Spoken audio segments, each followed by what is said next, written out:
Chhattisgarh Vyapam PPT परीक्षा 2025 का cut off.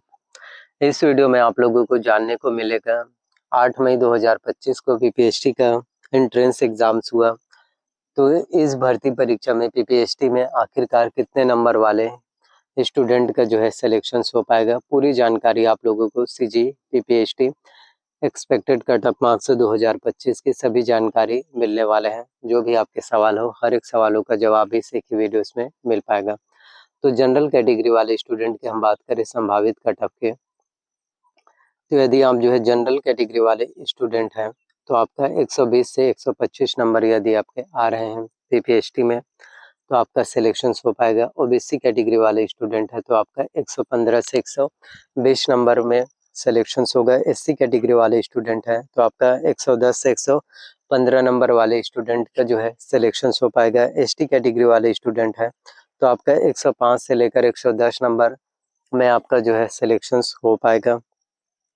तो जो भी स्टूडेंट है जिन्होंने पीपीएसटी का एग्ज़ाम दिए हैं, पीपीएसटी का एंट्रेंस एग्ज़ाम दिए हैं, तो आप लोगों का यदि जनरल वालों हो तो 120 से 125 नंबर यदि आपके बन पा रहे हैं, 120 से 125 नंबर के बीच में आपके मार्क्स आ रहे हैं, और ओबीसी वाले हैं तो 115 से 120 नंबर, एससी के 110 से 115, एसटी के 105 से 110 नंबर, तो आपका सिलेक्शन हो पाएगा।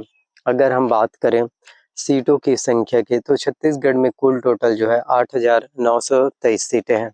तो 8,923 सीटें, 8923 सीटें हैं। तो इतने सीटों में आपका सिलेक्शन जो है किस तरह से हो पाएगा, क्या आप लोगों को इतने मार्क्स में जो है ये जो संभावित कट ऑफ है, इतने मार्क्स में आपको गवर्नमेंट कॉलेजेस मिल पाएगा और प्राइवेट कॉलेजेस भी किस तरह से मिल पाएगा, फीस कितना होगा, काउंसलिंग आपको कैसे करना है, कौन सा कोर्स आपको करना चाहिए, अगर फर्स्ट राउंड की काउंसलिंग अगर आप लोग कराते हो, अगर सिलेक्शंस नहीं होते हैं तो सेकंड राउंड की काउंसलिंग आपको किस तरह से करना है, अगर सीटों की संख्या बढ़ जाते हैं या सीटें फुल नहीं होती तो थर्ड राउंड का काउंसलिंग होता है।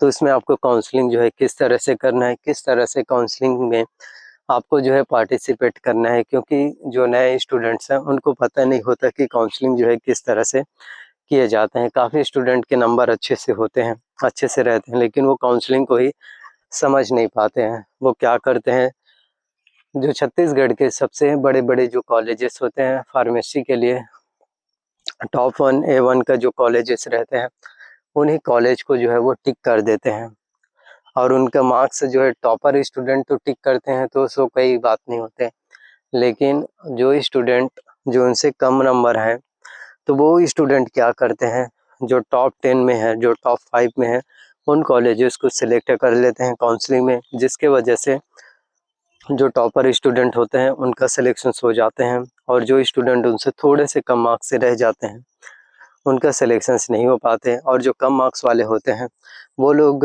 काउंसलिंग में दूसरे कॉलेजेस को सिलेक्ट कर लेते हैं तो उनका सिलेक्शन हो जाता है। तो आपके अच्छे खासे नंबर आने के बावजूद भी कई बार होता है कि काउंसलिंग में मिस्टेक करने की वजह से, काउंसलिंग में बहुत सारी गलतियां, कॉलेज सही से सेलेक्ट ना करने की वजह से फिर आपका सिलेक्शन नहीं हो पाते और आप जो रह जाते हो। अब काफ़ी स्टूडेंट का ये भी क्वेश्चन होगा कि बी फार्मा करना चाहिए या डी फार्मा करना चाहिए, फीस जो है कितना होता है। तो डी फार्मा का फीस जो है 55,000 होते हैं। प्राइवेट कॉलेजेस में 2 साल का कोर्स होता है जिसमें 1,10,000 रुपये में आपका कोर्स जो है डी फार्मा हो जाएगा। अगर हम बी फार्मा की बात करें तो 2,88,000 में आपका बी फार्मा होगा, यानी कि 35,900 सेमेस्टर होता है एक साल में, यानी कि आपको 72,000 रुपये जो है बी फार्मेसी में जो है लगेगा। और स्कॉलरशिप भी मिलता है ओबीसी जनरल, और जनरल वालों को नहीं मिलता, ओबीसी हो, एसटी हो और एससी कैटेगरी वाले स्टूडेंट हो तो आपको इसमें स्कॉलरशिप जो है देखने को मिल पाते हैं।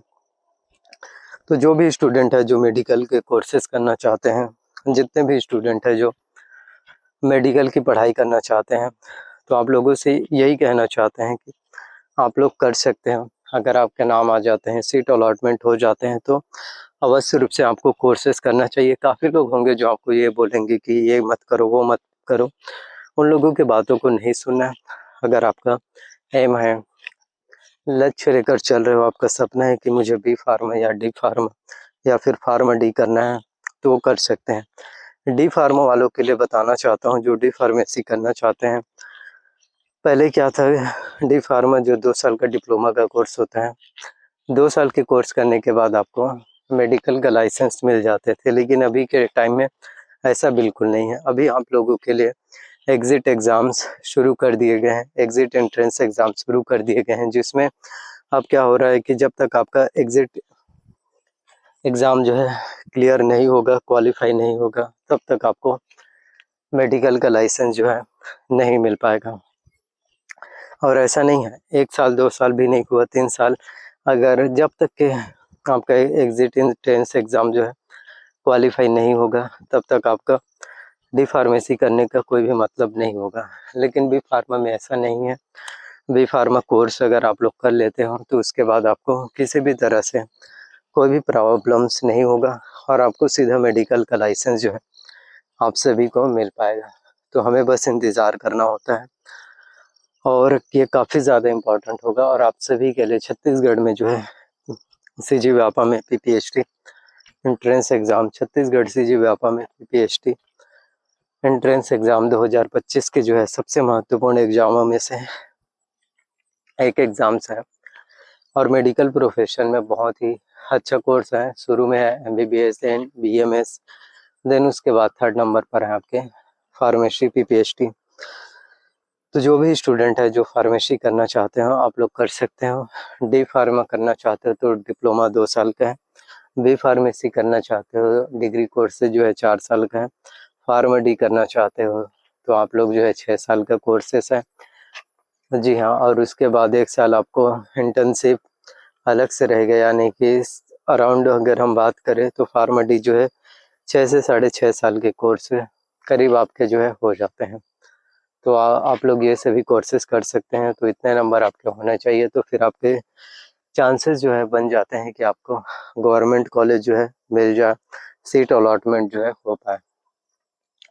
तो आपके कोई भी सवाल हो, आपके मन में कोई भी सवाल हो, कोई भी डाउट्स हो, जो आप लोग मुझसे अगर पूछना चाहते हो तो आप लोग कमेंट्स कर सकते हो। और कोई भी वीडियो को मिस ना करना चाहते हो, हर एक वीडियोस देखना चाहते हो, तो आप लोगों को यही कहना चाहते हैं कि प्लीज़ वीडियोस को लाइक करना। चैनल पर नए आए हो तो चैनल को आपको सब्सक्राइब कर लेना है, साथ में बेल नोटिफिकेशंस को ऑन करके रख लेना है और वीडियोस को जितना ज़्यादा हो सके आपको शेयर करना है।